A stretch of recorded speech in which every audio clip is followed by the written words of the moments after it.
दोस्तों, समुद्र की लहरों के बीच छिपा है एक ऐसा रहस्य जो सदियों से न सिर्फ भारत बल्कि पूरी दुनिया को चौंकाता आ रहा है। यह रहस्य है भगवान राम द्वारा बनाया गया पत्थरों का पुल जो भारत को श्रीलंका से जोड़ता है। ये पुल नासा की सैटेलाइट तस्वीरों में भी दिखाई देता है, लेकिन सवाल यह है, क्या ये वही पुल है जिसे भगवान श्री राम ने बनाया था, या ये सिर्फ एक प्राकृतिक संरचना है, या फिर इंसानों द्वारा बनाया गया वो ऐतिहासिक सेतु जिसका रामायण में जिक्र किया गया है। आज हम इस रहस्य की एक एक परत को खोलेंगे, विज्ञान की नज़र से, धर्म की दृष्टि से और इतिहास के प्रमाणों के आधार पर। तो चलिए डूबते हैं राम सेतु के इस रहस्यमयी सफर में। गाइस, अगर आप भी हमारे यूट्यूब चैनल पर पहली बार आए हैं तो प्लीज़ चैनल को सब्सक्राइब करें, वीडियो को लाइक करें। तो चलिए शुरू करते हैं। रामायण के अनुसार जब रावण माता सीता का हरण करके उन्हें लंका ले गया तो भगवान राम ने उन्हें वापस लाने का संकल्प लिया। लेकिन समस्या थी समुद्र। भगवान राम के साथ उनकी वानर सेना थी जिसका नेतृत्व कर रहे थे वीर हनुमान, जामवंत, नल और नील। समुद्र पर सेतु बनाने का कार्य सौंपा गया नल और नील को। ऐसा कहा जाता है कि इन दोनों में यह वरदान था कि वे जल में कोई भी वस्तु फेंके वो कभी डूबेगी ही नहीं। इसी चमत्कारिक शक्ति से उन्होंने समुद्र में पत्थर डालकर एक ऐसा पुल बनाया जो आज भी मौजूद है। इस पुल को सेतुबद्ध या राम सेतु कहा गया।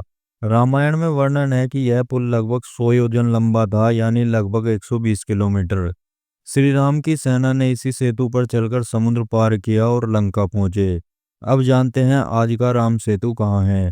भारत के दक्षिणी सिरे पर स्थित है रामेश्वरम और ठीक उसके सामने श्रीलंका का मन्नार द्वीप। इन्हीं दोनों को जोड़ता है एक अद्भुत पत्थरों का पुल जो समुद्र के भीतर 30 किलोमीटर तक फैला है। इसे आधुनिक दुनिया में एडम्स ब्रिज भी कहा जाता है।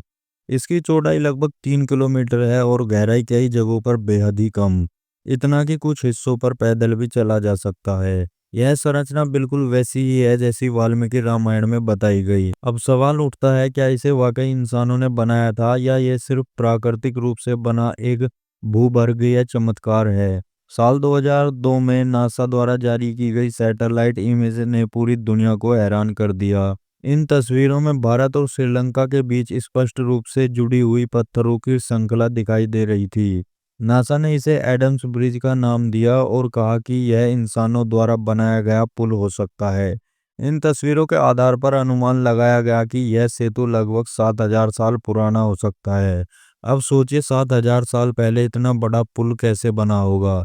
क्या उस समय की तकनीक इतनी उन्नत थी या फिर वाकई में यह वह चमत्कार था जिसकी गाथा रामायण में कही गई। अब जरा विज्ञान की नज़र से राम सेतु को देखें तो भारतीय वैज्ञानिकों और एएसआई ने राम सेतु के पत्थरों की उम्र और बनावट पर गहराई से अध्ययन किया। 2007 में जियोलॉजिकल सर्वे ऑफ इंडिया यानी जीएसआई और एएसआई की टीम ने मिलकर शोध किया और निष्कर्ष निकाला कि राम सेतु के नीचे बालू सैंड की नेचुरल रेखा है, लेकिन ऊपर रखे गए पत्थर इंसानों द्वारा रखे गए हो सकते हैं।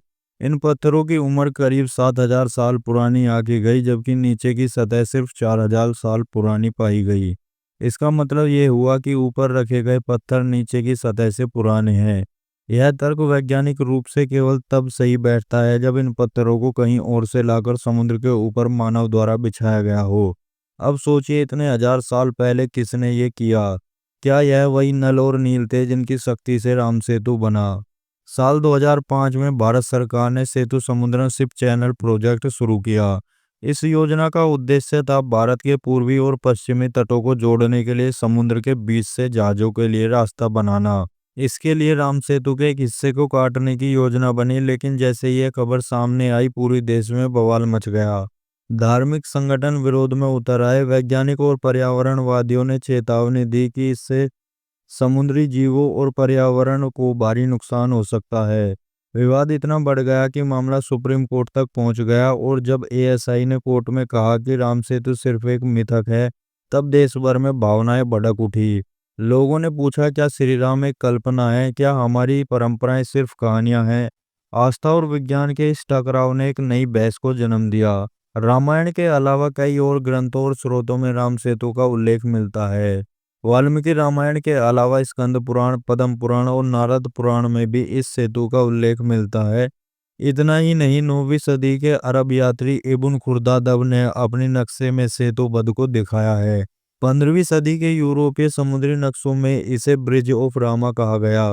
इन सभी ऐतिहासिक दस्तावेजों से यह स्पष्ट होता है कि यह सेतु हजारों सालों से लोगों की जानकारी में रहा है और इसकी पहचान श्री राम से जुड़ी हुई थी, न कि किसी एडम से। राम सेतु से जुड़े पत्थरों को लेकर एक बड़ा रहस्य है। क्या वाकई वे पत्थर पानी में तैरते थे? कुछ स्थानों पर आज भी ऐसे पत्थर दिखाए जाते हैं जो पानी में डूबते नहीं हैं बल्कि तैरते हैं। वैज्ञानिकों के अनुसार इन पत्थरों को पमसी जैसे गुण पाए जाते हैं जो ज्वालामुखी गतिविधियों से बनते हैं और उनमें हवा भरी होती है। लेकिन सवाल यह है, भारत के दक्षिण में कोई सक्रिय ज्वालामुखी नहीं है, तो ये पत्थर कहाँ से आए? क्या यह वही चमत्कारी पत्थर हैं जिनका उल्लेख रामायण में किया गया है, या फिर यह कोई ऐसी तकनीक थी जो आज के विज्ञान से भी परे है? राम सेतु पर दुनिया के कई देशों के वैज्ञानिक और रिसर्च संस्थान शोध कर चुके हैं। डिस्कवरी चैनल और हिस्टोरिकल चैनल जैसे अंतर्राष्ट्रीय मीडिया संस्थानों ने राम सेतु पर डॉक्यूमेंट्री भी बनाई। इनमें दिखाया गया कि यह संरचना समुद्र के नीचे इंसानी कार्य का प्रमाण देती है। इसकी सीधी रेखा में मौजूदगी यह दिखाती है कि यह प्रकृति नहीं बल्कि हाथों से बना पुल हो सकता है। पत्थर की संरचना और उनमें मौजूद चूना पत्थर लाइमस्टोन यह दर्शाते हैं कि यह प्लानिंग के साथ बनाया गया निर्माण था। इससे यह तो साफ है, राम सेतु को लेकर दुनिया भर में दिलचस्पी है और इसे लेकर सिर्फ भारत में ही नहीं बल्कि पूरी दुनिया में सम्मान की भावना है। तो अब सवाल वही है, क्या वाकई श्री राम ने राम सेतु बनाया था? धार्मिक दृष्टिकोण से देखें तो रामायण और पुराण इस बात की पुष्टि करते हैं।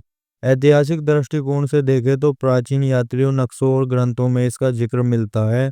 वैज्ञानिक दृष्टिकोण से देखें तो यह एक कृत्रिम संरचना प्रतीत होती है जो हजारों साल पुरानी है।